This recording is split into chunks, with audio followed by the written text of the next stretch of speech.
Hello everyone and welcome to today's workshop. My name is Grace Weaver and I am a student worker here at the Wichita Falls Museum of Art at MSU, Texas. So today we will be making a decoupage bowl. You can use a variety of materials to make this. Today I have chosen to use a balloon and Mod Podge, tissue paper, adhesive, some sort of tape, and a container. You can really use any container you want. So step one would be to attach your balloon to your container. So today I'll be using a Crisco container. You can use a can of soup, anything that has any sort of weight, you can use that. I will say that using painter's tape would probably be the best, but if you use Scotch tape or any other type of tape, just be aware that once you stick it to your balloon, you cannot remove it. There's a great chance that your balloon will pop. So I would just be careful of that. But if your balloon does pop, it's no big deal. You have plenty of more balloons in your package.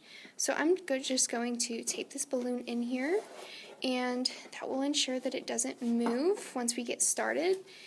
It starts to get top heavy and it's really hard for the balloon to balance itself, so this just adds some reassurance that, hey, your balloon isn't going anywhere. Now I'm going to remove a little bit of this section so that it's not too tall and we can make our bowl. I'll remove some of this too. There we go. Now you want to make sure that these tapes are about even and really focus on how big you want your bowl to be. So when we apply our tissue paper, we can't overlap it on the tape. We want to make sure that it's up above the tape and not at all touching it. Otherwise, our bowls may become messed up.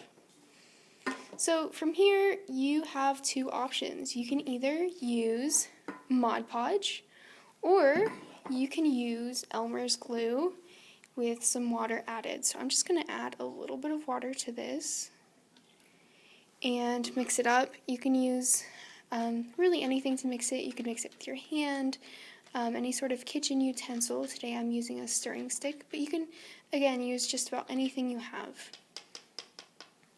Now from here, you also have two options. You can use a paintbrush or you can use your hands. So I'm going to take some tissue paper and I'm going to tear it up to about the size of the palm of my hand. You can tear it, or if you don't want to tear it, you can cut it. That's up to you. I prefer tearing. It creates more unique shapes and really just adds, I think, a personal touch to what you're creating. So now that you have some tissue paper torn up, you're going to either use a paintbrush or your hand and apply some of this adhesive to the balloon. You want to make sure you cover the top of it decently well, because this is a base for when you attach all of your tissue paper. Now I'm going to start right up here at the top in the middle.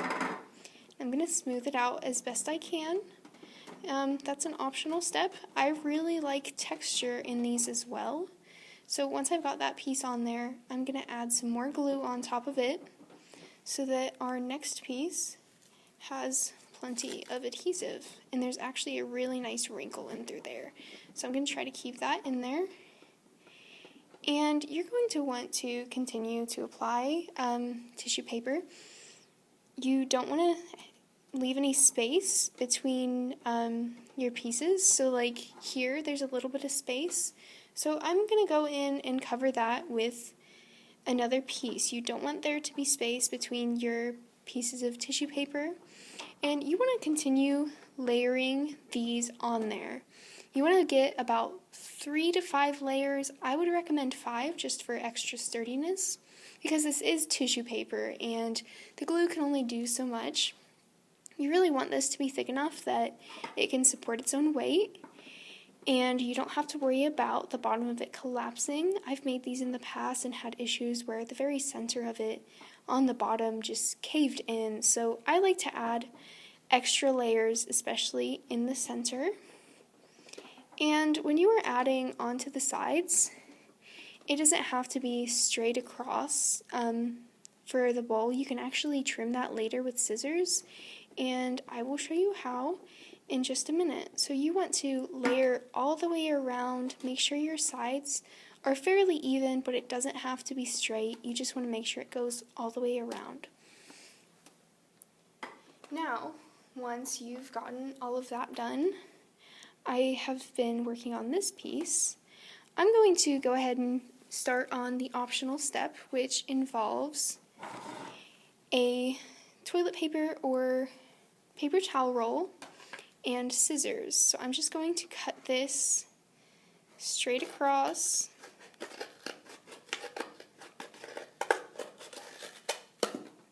And I'm going to do that 3 times, making sure these are as even as possible.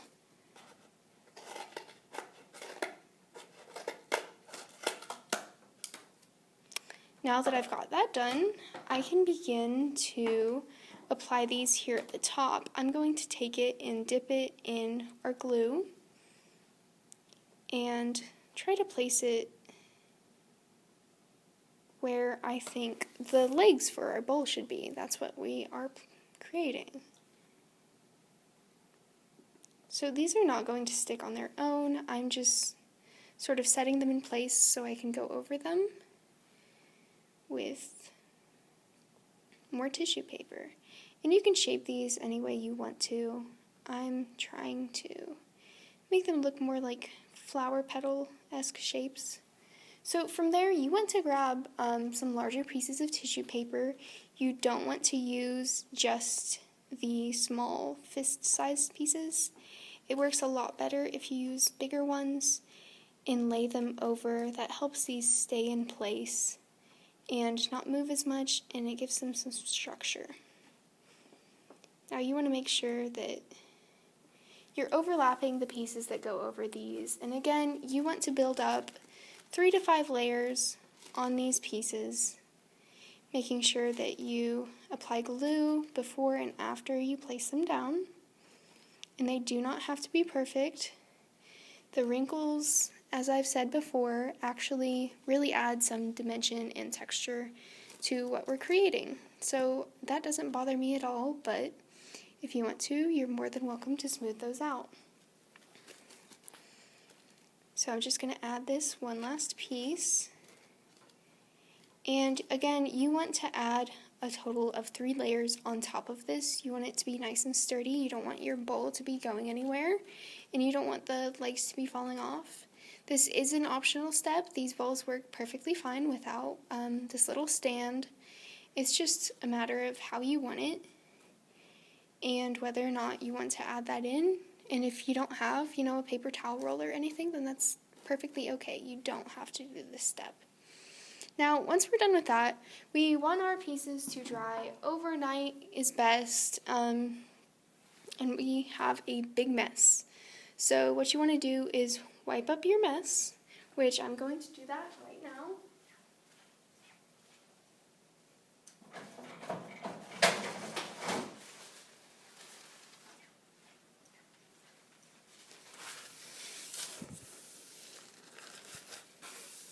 Water is great for cleaning this up. I'm just going to wipe it up for now and then thoroughly clean later. Now, once you've let your piece dry overnight, it's going to look something like this. And look, let's see what happens when I try to take this off. See, I tore some of that out, but that's okay. So you're going to remove your tape.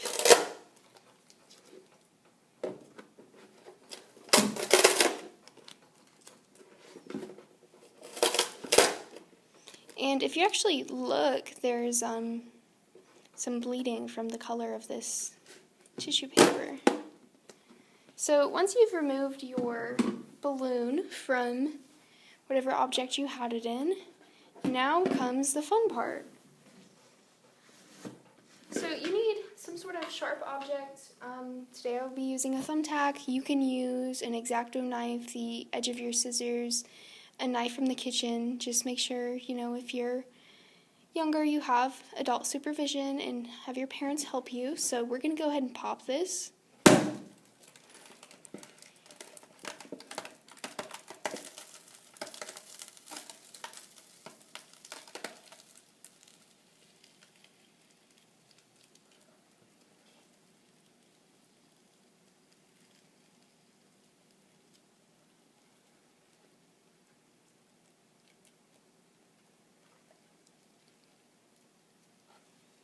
And from there, you can just sort of peel it out. Sometimes it gets stuck. This is actually coming out really well, though. So you can peel that out and just throw it away. And there you have a complete bowl. This bottom is solid, and it will stand on its own. And from here, I actually like these jagged edges, but if you wanted to trim, you're more than welcome to go in with scissors and even out the top of it. This is an optional step. You do not have to do this.